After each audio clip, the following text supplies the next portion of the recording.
देखो अध्याय 14 द्विमीमीय आकृति का क्षेत्रफल से वैसा ही प्रश्न को बता रहे हैं जो परीक्षा की दृष्टि से महत्वपूर्ण है। ठीक है, क्योंकि परीक्षा नज़दीक है तो इसीलिए वही क्वेश्चन तुम लोग पढ़ो अब जो परीक्षा में पूछ सके। तो सबसे पहला प्रश्न,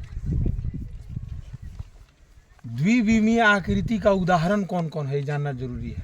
तो हम पहले बताए हैं, आज रिपीटेशन कर दे रहे हैं। ठीक है,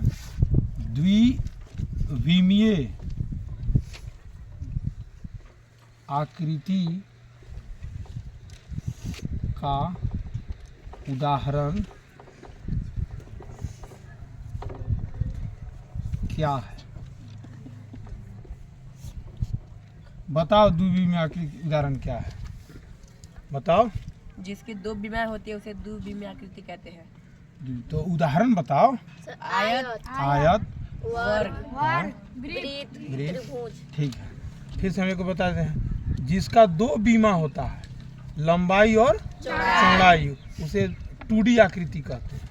तो परीक्षा में दो तरह का प्रश्न रहेगा, पहले उदाहरण हम लिख देते हैं और जैसा प्रश्न आएगा वही बता देते हैं। तो उदाहरण में सबसे पहले हो गया आयत, वर्ग, वृत्त, त्रिभुज हो गया। ये आपको याद रहना चाहिए आदि। लेकिन प्रश्न इस टाइप से पूछेगा कि द्विमीमीय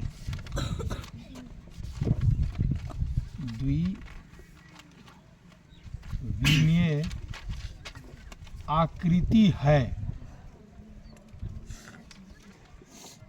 अब इसमें जो है दे देगा पहला ऑप्शन घन, दूसरा ऑप्शन घनाभ, तीसरा ऑप्शन बेलन और चौथा ऑप्शन वर्ग। इस टाइप से देगा तो आपको आंसर क्या मारिएगा? वर्ग। एक रहेगा कौन है, उसमें एक सही रहेगा और 3 दूसरा रहेगा गलत रहेगा, तो आंसर हमारा क्या होगा? वर्ग। ठीक है। फिर अगला प्रश्न इस टाइप से बना सकता है कि द्विमीमीय आकृति का उदाहरण नहीं है, ऐसा दे सकता है। द्विमीमीय यानी 2D आकृति का उदाहरण नहीं है। ठीक है, नहीं है। तो इसमें पहला ऑप्शन ले लेते हैं आयत, दूसरा वर्ग, तीसरा वृत्त और तीसरा घनाभ और चौथा वृत्त। क्या होगा? घनाभ। आंसर हमारा हो जाएगा घनाभ सी। समझ गया ना कैसा प्रश्न रहेगा? 2D आकृति का पहले तो इसको आपको याद रखना है, ऐसा प्रश्न नहीं आएगा, लेकिन ये इसलिए बता दिए कि पूरा याद रहेगा तो हम छांट लेंगे। तो द्विमीमीय आकृति है तो इसमें जो है एक सही रहेगा और 3 गलत रहेगा।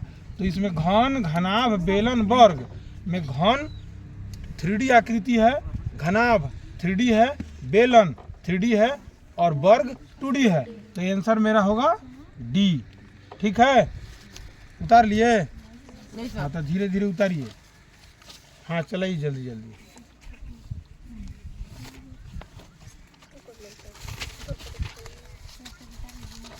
का है उतारो, ये सब बढ़िया चीज है बेटा। नहीं सर, अभी स्टार्ट किए हैं। उतारो जल्दी जल्दी।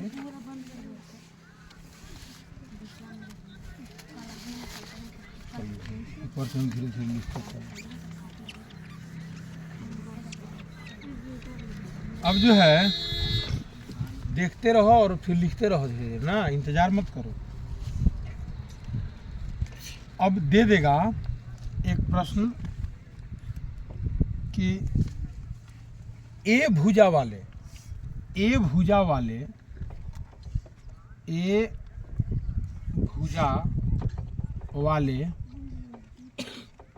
वर्ग का क्षेत्रफल क्या होगा? ए भुजा वाले वर्ग का क्षेत्रफल क्या होगा?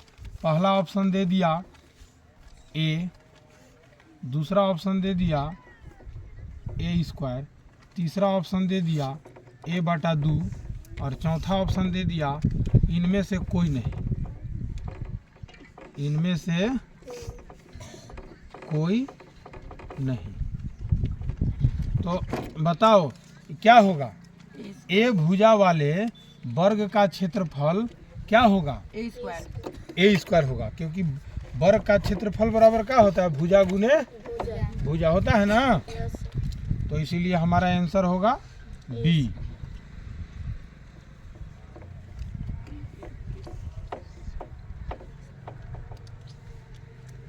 आंसर बी, ए स्क्वायर। ठीक है।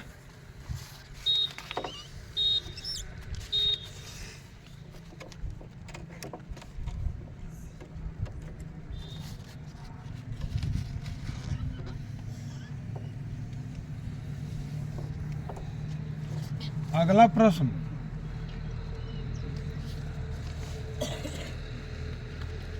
वृत्त की परिधि इनमें से क्या है?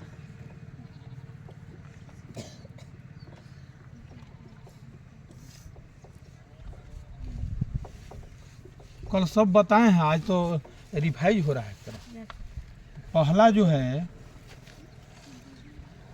पाई आर स्क्वायर, दूसरा ऑप्शन 2 पाई आर और तीसरा ऑप्शन ए स्क्वायर और चौथा ऑप्शन इनमें से सभी। क्या होगा बताओ? कोई बताएगा? Yes sir. क्या बताओ? 2 पाई आर। हाँ 2 पाई आर, 2 पाई आर इसको निकालने भी कल बताए थे। ठीक है। Yes sir. आंसर हो गया बी। Yes sir. जो बता रहे हैं इतना याद करते हो, वो जल्दी जल्दी पूरा चैप्टर का लिखवा देते हैं जो मेन है। ठीक है। Yes sir. हाँ। फिर अगला प्रश्न,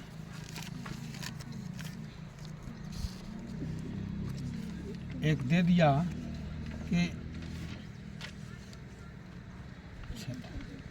वृत्त की त्रिज्या 14 सेंटीमीटर होने से वृत्त की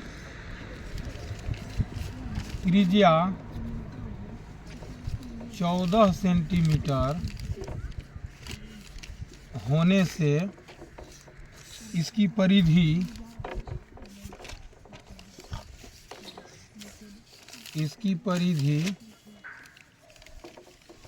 खाली जगह सेंटीमीटर होगी।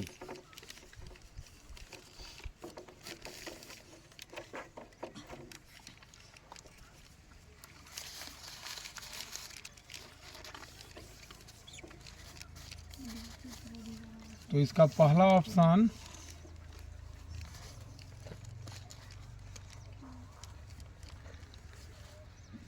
अट्ठासी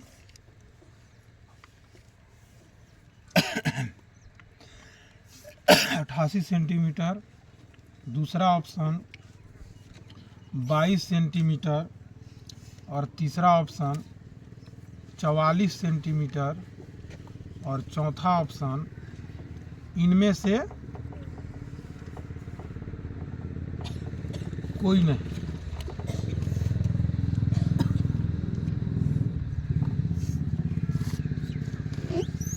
इसे निकालेंगे तब ना मारेंगे आंसर। वृत्त के परिधि बराबर क्या होता है? परिधि निकालने का सूत्र क्या है? 2 पाई आर। 2 pi are. यहाँ हल करो, 2 पाई आर। वृत्त की परिधि बराबर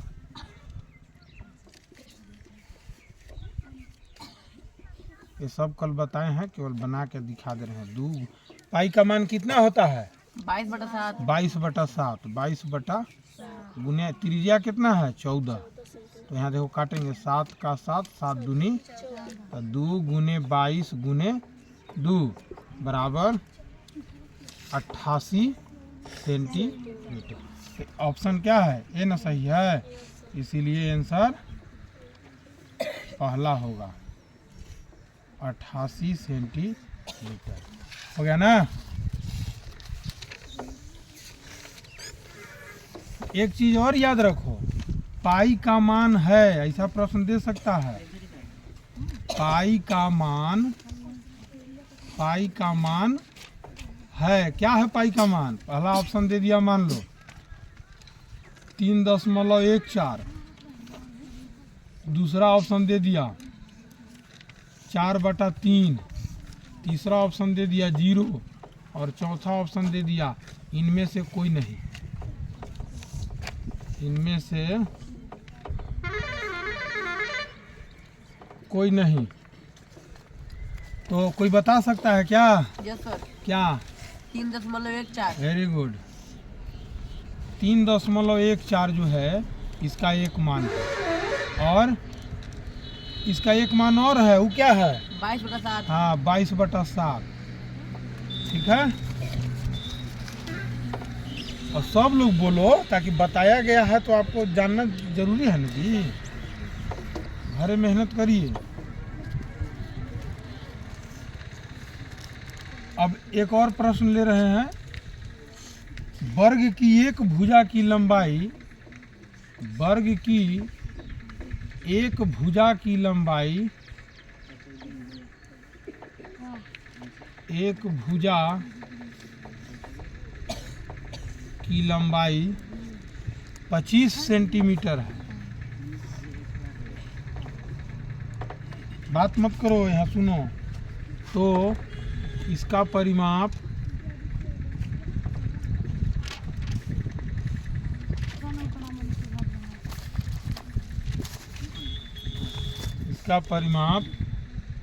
क्या होगा?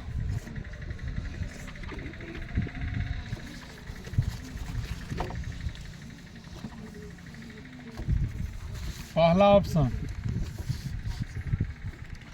625 वर्ग सेंटीमीटर, 625 वर्ग सेंटीमीटर। दूसरा ऑप्शन 100 वर्ग सेंटीमीटर। तीसरा ऑप्शन 5 सेंटीमीटर और चौथा ऑप्शन 100 सेंटीमीटर।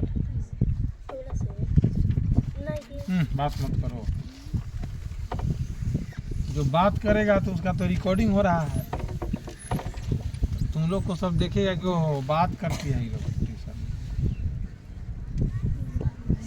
अब कैसे बनाएंगे? वर्ग का परिमाप बराबर क्या होता है? कौन कौन जाता है? हाथ उठाओ, बताओ जी क्या होता है? बोलो बोलो। पता है सर? हाँ, वर्ग का परिमाप 4 गुने भुजा। 4 गुने भुजा, क्योंकि सब भुजा बराबर होता है उसका, तो इसीलिए बार बार जोड़ने से बढ़िया उसको गुना एक बार कर देंगे 4 से। तो वर्ग का परिमाप बराबर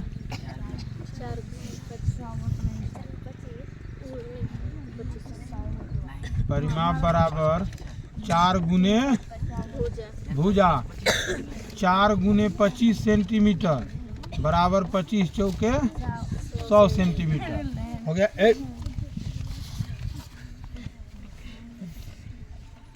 बढ़िया है, तुम लोग का रिकॉर्डिंग हम करते हैं, क्योंकि तुम लोग को दिखाएंगे कि तुम्हें बदमाशी करेगा तुम्हारे पापा को बतियाता है।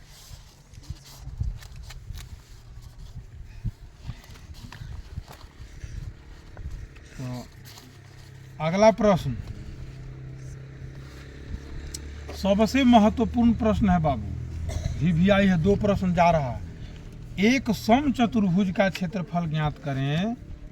एक समचतुर्भुज का क्षेत्रफल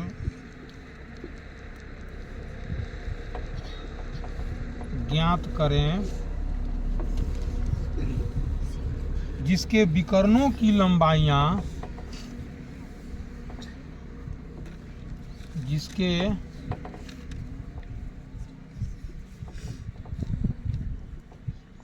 विकर्णों की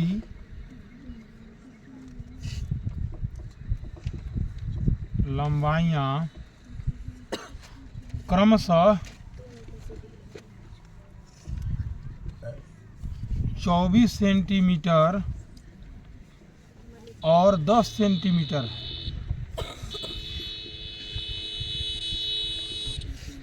अब सबसे पहले इसका ऑप्शन लिख लेते हैं। अब बताना होगा आप लोग को कि समचतुर्भुज किसको कहते हैं, ठीक है।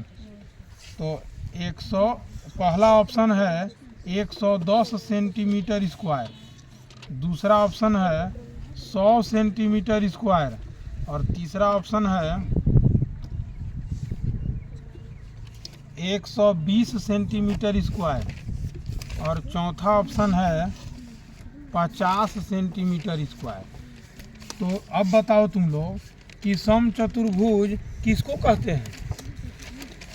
वो चतुर्भुज इसके चारों भुज आपस में समांतर हो, समचतुर्भुज कहते हैं। हाँ, इसको ऐसे भी कह सकते हैं कि एक ऐसा समांतर चतुर्भुज जिसकी समांतर चतुर्भुज कह दिए तो समांतर चतुर्भुज वाला सब गुण तो उसमें आ गया। हाँ। और फिर उसमें लगा देंगे कि ऐसा समांतर चतुर्भुज जिसकी चारों भुजा की लंबाई बराबर होती है, समान होती है। नहीं हाँ। तो दोनों गुण हो गया, समचतुर्भुज समांतर चतुर्भुज का भी गुण हो गया और समचतुर्भुज का भी गुण हो गया। सम माने बराबर, ठीक है। चतुर माने चारों, भुज माने भुजा, चारों भुजा जेकर बराबर हो। तो इस कैसे निकालेंगे इसका? देखो समचतुर्भुज निकालने का क्षेत्रफल निकालने का एक सूत्र है, ठीक है। तो नीचे तो लगता है नहीं दिखेगा, हम ऊपर बना रहे हैं।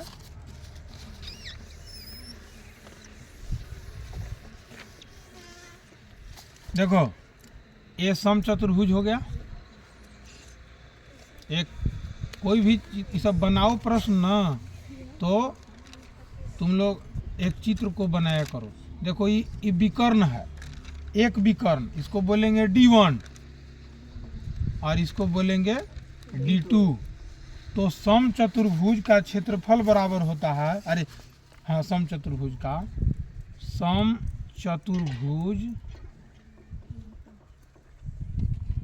का याद कर लेना। ये जो है एक ऑब्जेक्टिव प्रश्न भी बना सकता है, उस सूत्र को वो भी हम बना दे रहे हैं। समचतुर्भुज का क्षेत्रफल बराबर 1/2 गुने पहला विकर्ण, अब पहला विकर्ण को बोलेंगे D1, ठीक है, और गुने दूसरा विकर्ण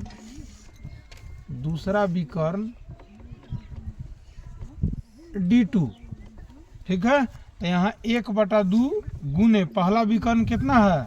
पहला विकर्ण है 24 सेंटीमीटर और दूसरा विकर्ण कितना है? 10 सेंटीमीटर है। तो इतना सेंटीमीटर गुने 10 सेंटीमीटर, बात मत करो, 2 का 2, 2 12 दूनी 24। अब 12 गुने 12 सेंटीमीटर गुने 10 सेंटीमीटर बराबर 120 सेंटीमीटर स्क्वायर। स्क्वायर काहे हो गया पता है? क्यों हो गया? क्षेत्रफल निकालना है। क्षेत्रफल में तो होते, लेकिन देखो सेंटीमीटर गुने सेंटीमीटर तो हम बताए हैं ना घातांक के नियम, A1 इंटू A1, ठीक है। नहीं होता है A पर पावर M इंटू A पर पावर N बराबर क्या होता है? जब आधार बराबर हो तो घात जुटता है ना। तो यहाँ एक और एक जुटेगा ना, सेंटीमीटर का एक और उधर वाला सेंटीमीटर का एक, तो घात में क्या हो जाएगा? 2 हो जाएगा ना, स्क्वायर। तो इसीलिए हम लोग इसको स्क्वायर कहते हैं। स्क्वायर माने तो जानते करते हो वर्ग, तो इसीलिए लिखा जाता है इतना वर्ग सेंटीमीटर। इसे हम ऐसे भी लिख सकते हैं 120 वर्ग सेंटीमीटर, दोनों एक ही चीज़ है, ठीक है। अब समचतुर्भुज का याद हो जाएगा ना, आज याद कर लेना इसको। समचतुर्भुज का क्षेत्रफल निकालने का सूत्र क्या है? 10वां प्रश्न को हम भी बना ही दे रहे हैं इसको, ताकि तुम लोग याद कर लेगा। समचतुर्भुज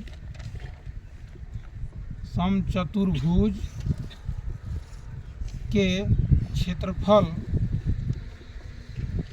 निकालने का सूत्र निकालते हैं, ऐसा लिखो निकालते हैं। तो यहाँ पहला ऑप्शन में दे देगा 1/2 गुने d1 गुने d2। दूसरा दे देगा ऑप्शन में b² या a²। तीसरा ऑप्शन दे देगा πr²। और चौथा ऑप्शन दे देगा इनमें से कोई नहीं, इनमें से कोई नहीं। ठीक है, तो इसमें हमारा क्या होगा आंसर? यही होगा ना, पहला आंसर।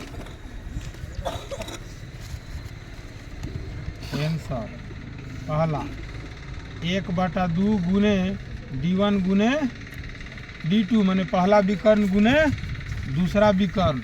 आ गया समझ में कि नहीं आया? आगे सर। किसी को दिक्कत है तो पूछ लो। दिक्कत है? नहीं सर। ठीक है, नहीं आएगा तो कल भी पूछ सकता है, ऐसा नहीं है कि अब आज हो गया अंतिम दिन। अब देखो, एक समचतुर्भुज का क्षेत्रफल दूसरे तरीका से निकालेंगे, जिसमें आधार हो और ऊंचाई दिया हुआ हो। ये भी बड़ा इंपॉर्टेंट है, जो परीक्षा में पूछता है। VVI है बाबू। 11वां प्रश्न 11 नंबर पर है, शुभ अंक पर है, इसीलिए पूछ सकता है ना। 5 सेंटीमीटर भुजा वाले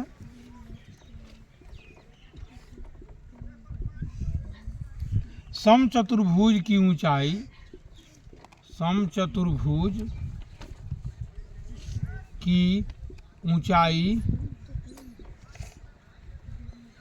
4 सेंटीमीटर है। तो समचतुर्भुज का क्षेत्रफल ज्ञात करें। समचतुर्भुज का क्षेत्रफल ज्ञात करें। ठीक है, देखो इसका मान लो ऑप्शन दे दिया है 15 सेंटीमीटर स्क्वायर, और दूसरा ऑप्शन है 9 सेंटीमीटर स्क्वायर, तीसरा ऑप्शन है 20 सेंटीमीटर स्क्वायर, और चौथा ऑप्शन है इनमें से कोई नहीं, इनमें से कोई नहीं। कैसे बनाओगे? देखो, जिस समचतुर्भुज का d1 और d2 दिया हुआ हो, यानी पहला विकर्ण और दूसरा विकर्ण दिया हुआ हो, तो उसका क्षेत्रफल निकालने के लिए इस सूत्र का प्रयोग करते हैं। 1/2 गुने पहला विकर्ण गुने दूसरा विकर्ण। लेकिन जिसमें विकर्ण न दिया हुआ रहे, एक भुजा दिया हुआ रहे और ऊंचाई दिया हुआ रहे, तो उसका क्षेत्रफल निकालेंगे आधार गुने ऊंचाई केवल करेंगे। ठीक है, समचतुर्भुज का क्षेत्रफल बराबर, आंसर में खाली रखो, समचतुर्भुज का क्षेत्रफल बराबर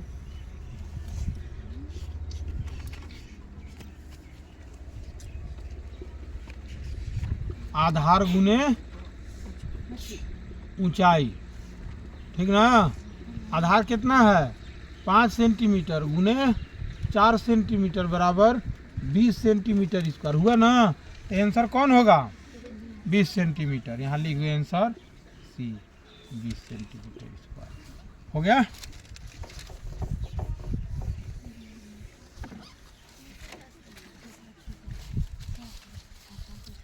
अब देखो, पहले तो हम विकर्ण से क्षेत्रफल निकालने सीख गए। अब क्षेत्रफल निकाला हुआ हो और एक विकर्ण की लंबाई दिया हुआ हो, तब हम दूसरा विकर्ण कैसे निकालेंगे? ये भी अच्छा प्रश्न है जो पूछ सकता है। अगला प्रश्न देखो, 12वां। एक समचतुर्भुज का क्षेत्रफल, एक समचतुर्भुज का क्षेत्रफल 76 सेंटीमीटर स्क्वायर है। 76 सेंटीमीटर स्क्वायर है, तथा एक विकर्ण की लंबाई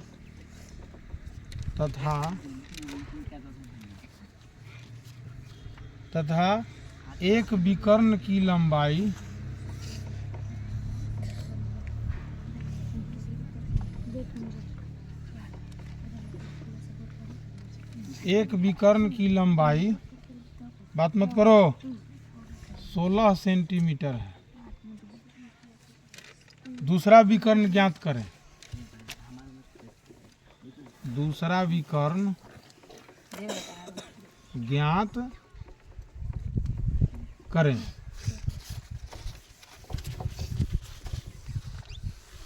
देखो कैसे निकालेंगे। यहाँ तो हमारा अगर मान लो ऑप्शन में दिया हुआ हो 10.5 सेंटीमीटर, यहाँ विकर्ण के लंबाई है तो स्क्वायर में नहीं रहेगा, ठीक ना। और दूसरा ऑप्शन है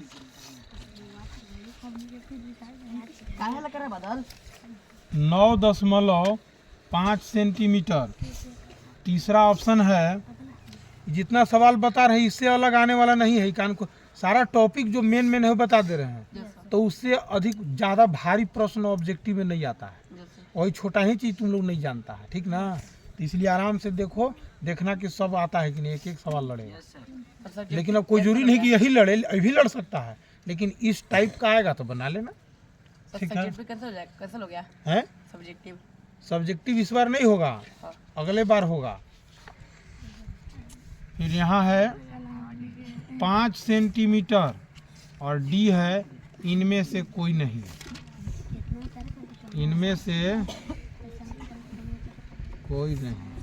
चलो यहाँ आंसर क्या होगा, बनाओ। कैसे बनेगा, अगर सम चतुर्भुज का क्षेत्रफल दिया हुआ हो, ठीक है, सम चतुर्भुज का क्षेत्रफल दिया हुआ हो और एगो विकर्ण दिया हुआ हो, तो दूसरा विकर्ण माने D2 बराबर क्षेत्रफल बटा D1, ठीक है। यानी क्षेत्रफल बटा पहला विकर्ण, दूसरा विकर्ण, बात मत करो, विकर्ण D2 बराबर क्षेत्रफल बटा पहला विकर्ण D1। ऐसा क्यों हो गया, क्योंकि क्षेत्रफल जो होता है वह दोनों विकर्ण का गुणनफल होता है। तो एक विकर्ण मेरे पास है तो दूसरा निकालने के लिए क्या होगा, भागा देंगे। जैसे तुम साधारण एक ले सकते हो उदाहरण कि 2 गुने 3 बराबर कितना होता है, 2 गुने 3 बराबर 6। अगर ये 3 गायब है, दे रहा है कि 2 संख्या का गुणनफल 6 है और एक संख्या 2 है, तो दूसरा कितना होगा, में भागा देंगे, 2 3 3 आया। उसी तरह से अगर दे कि 2 संख्याओं का गुणनफल 6 है और पहला संख्या नहीं है, दूसरा संख्या निकालें, दूसरा संख्या दिया हुआ है, तो हम क्षेत्रफल में दूसरा संख्या से भाग देंगे तो पहला आएगा। तो उसी प्रकार से वही D1 गुने D2 बराबर क्षेत्रफल, तो इसलिए D1 निकालना होगा तो वो देंगे भागा, D2 निकालना होगा तो वो क्षेत्रफल में भागा देंगे। बात समझ गए।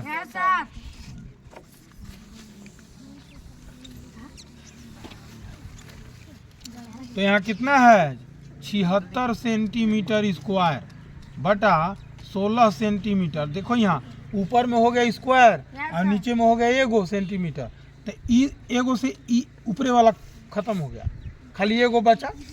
अब यहाँ भागा दो तो 76 भागा 16, तो 16 85। ऐसा तो 2 से भाग नहीं सकते 16 को। एक मिनट सर, हाँ 16 को 2 से भागा नहीं देंगे। एक मिनट गड़बड़ हो रहा है। यहाँ पर विकर्ण है, विकर्ण में वही D1 D2 लगेगा, गड़बड़ा गया काम। 1/2 तो छूट गया ना। यहाँ देखो ऐसे लिखो, सम चतुर्भुज का क्षेत्रफल बराबर, हम सोचे ना कि वो वाला एगो नहीं था आधार गुने ऊंचाई वाला, समझ गए दिमाग पर। सम चतुर्भुज का क्षेत्रफल बराबर 1/2 गुने D1 गुने D2। यहाँ क्षेत्रफल दिया हुआ है 76 सेंटीमीटर स्क्वायर। 1/2 गुने D1 कितना है, 16 सेंटीमीटर गुने D2 नहीं है, तो ये 2 से एकड़ जाएगा, 2 8 माने 8 D2 इधर हो जाएगा D2, 8 D2 बराबर इधर 76 सेंटीमीटर स्क्वायर। तो अब D2 बराबर 76 भागा 8 हो जाएगा, तब 8 9 72, 4 बचा 8 पचे 40 भगा देंगे ना 76 में 8 से। तो देखो 8 9 72 4 हुआ 10 दिए तो एगो 0 बैठा 8 पचे 4 हो गया ना। आंसर तो हमारा क्या है आंसर बी 9.5। बढ़िया ना है तेज है तो बताया हुआ है पहले भी तो बतेबे किए हैं।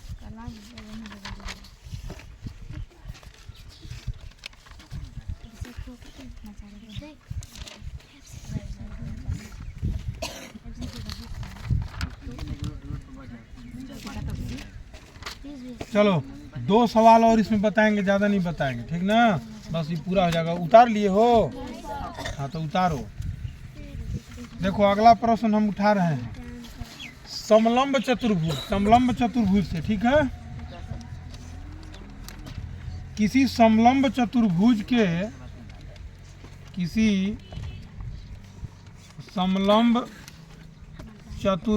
के समांतर भुजाओं का योग समांतर भुजाओं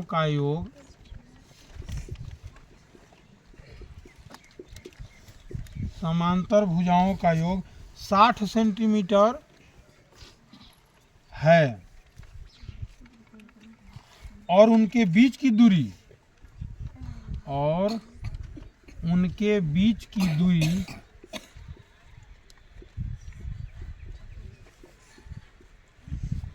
15 सेंटीमीटर है, ठीक है। उसका क्षेत्रफल ज्ञात करें। उसका क्षेत्रफल देखो जो बताया जा रहा है। अभी हमारे पास 1 महीना का समय है। 1 महीना में पूरा गणित का 10-12 गो पाठ है, 14 गो सबके बता देंगे फिर से मेन प्रश्न, ठीक है। उसके अलावा हम सोच रहे हैं कि संस्कृत में भी तुम लोग को बता दें। सबसे बड़ा संस्कृत है, तुम लोग को परेशानी पैदा करेगा, इसलिए संस्कृत में विज्ञान में कोशिश कर रहे हैं कि अधिक से अधिक बता दें कि तुम लोग बिना बेझिझक डर से परीक्षा दें। उसका क्षेत्रफल ज्ञात करें। तो इसका पहला ऑप्शन है 350 सेंटीमीटर स्क्वायर। दूसरा ऑप्शन है 450 सेंटीमीटर स्क्वायर। तीसरा ऑप्शन है 100 सेंटीमीटर स्क्वायर। चौथा इनमें से कोई नहीं। तो अब बताओ तुम लोग कि समलंब चतुर्भुज किसको कहते हैं? ऊपर वाला एक लाइन मिटका है। समलंब चतुर्भुज किसको कहते हैं? कोई बताएगा? किसको? वो चतुर्भुज हाँ? का एक जोड़ी भुजा समांतर हो। हाँ, जिसमें भुजाओं का एक युग्म जोड़ा समांतर हो। तो देखो एक चित्र हम लोग बनाते हैं। समलंब चतुर्भुज देखो इस टाइप के रहता है, एक ही जोड़ा केवल समांतर होता है। तो इसका जो है क्षेत्रफल निकालने का सूत्र है समलंब चतुर्भुज का। जैसे मान लो ये है, तो समलंब चतुर्भुज का क्षेत्रफल बराबर 1/2 गुने समांतर भुजाओं का योग गुने ऊंचाई, ठीक है। यही रहता है। इसमें ऊंचाई अब कहाँ बनेगा? तो देखो ऊंचाई यहाँ बन जाएगा। यही देखो ऊंचाई बन गया, डॉट डॉट से जो दिखाए ये ऊंचाई बन गया। तो यहाँ दे रहा है कि ऊंचाई कितना है, बीच की दूरी दे रहा है, यानी ऊंचाई ये है। 2 समांतर भुजा के बीच की दूरी यानी 15 सेंटीमीटर या ऊंचाई है, और समांतर भुजा का योग 60 दे रहा है। तो निकालेंगे समलंब चतुर्भुज का क्षेत्रफल बराबर समलंब चतुर्भुज का क्षेत्रफल बराबर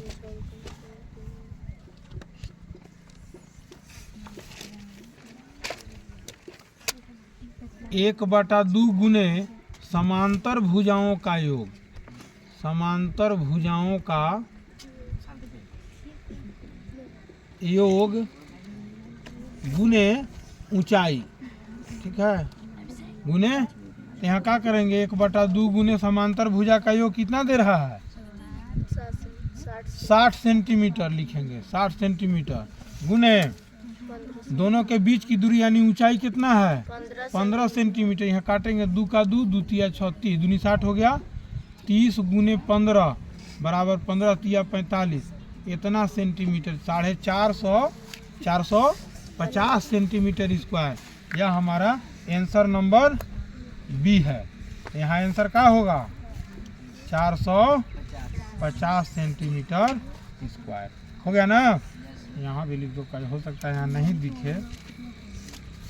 आंसर 450 सेंटीमीटर स्क्वायर। समझ में आया कि नहीं आया? याद कर लेना है। समलम चतुर्भुज का क्षेत्रफल निकालने का क्या सूत्र है। समांतर भुजा देखो इसमें कौन है, ए बी और सी डी दोनों समांतर भुजा है और उनका दोनों का योग दिया हुआ है, दोनों का लंबाई एक में जोड़ल है और एक ऊंचाई है। अब अंतिम सवाल दे रहे हैं, ठीक है। अंतिम सवाल बहुत आसान है। अंतिम सवाल है कि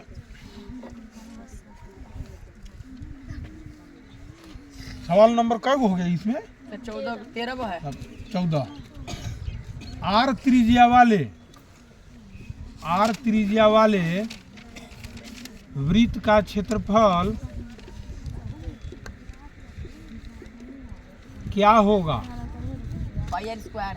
हाँ, पाई आर स्क्वायर का ऑप्शन ले लो अनहेरी। R square, B pi r square, C A square और डी इनमें से कोई नहीं। इनमें से कोई नहीं। तो आंसर है पाई आर स्क्वायर। हो गया। एगो प्रश्न और बता दे का? Yes sir. हाँ, बता ही देते हैं। कोशिश हम लोग कर रहे हैं कि अधिक से अधिक हम लोग अपना कर लें। समबाहु त्रिभुज के बारे में बता रहे हैं, बड़ा ही इम्पोर्टेंट ये चीज़ है। समबाहु त्रिभुज किसको कहते हैं, उसी से एक प्रश्न है। सवाल नंबर 15। समबाहु त्रिभुज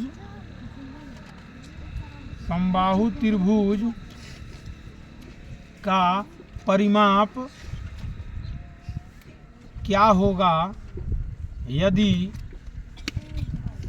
एक भुजा की लंबाई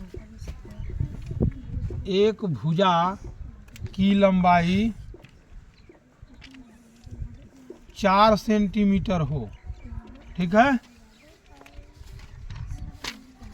ये मिटाए ऊपर वाला। Yes sir. तो इस प्रश्न को यहाँ ही लिखते हैं, नीचे नहीं दिखेगा।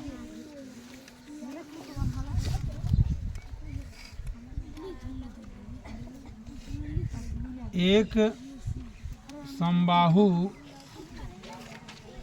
त्रिभुज का क्षेत्रफल क्या होगा यदि एक भुजा की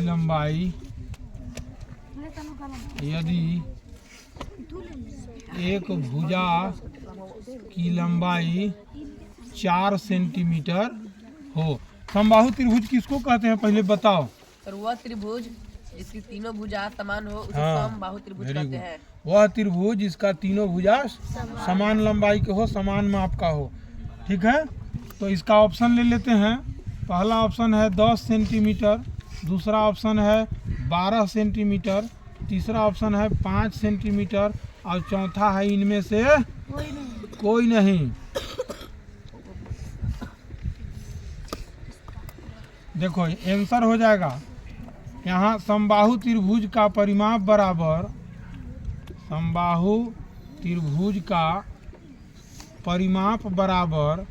3 गुने भुजा। तो 3 गुने भुजा कितना है 4 सेंटीमीटर बराबर 12 सेंटीमीटर। आंसर कौन हुआ? B 12 centimetre. हो गया ना। एक और ले ले का? नहीं सर। एक और ले लेते हैं। पढ़ना तो नहीं है लेकिन उसको लेना जरूरी यही वाला है। समबाहु त्रिभुज का क्षेत्रफल कैसे निकाले? ठीक है, 16 को बस 16 पर बस कर देंगे गाड़ी। एक समबाहु त्रिभुज का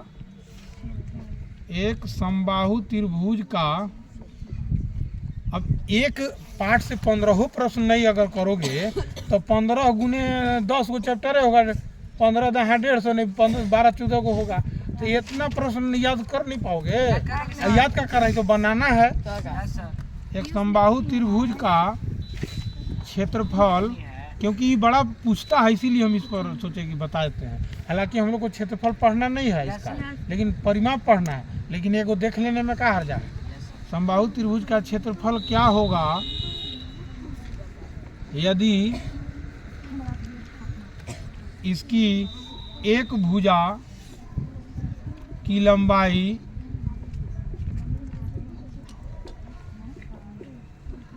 4 सेंटीमीटर हो।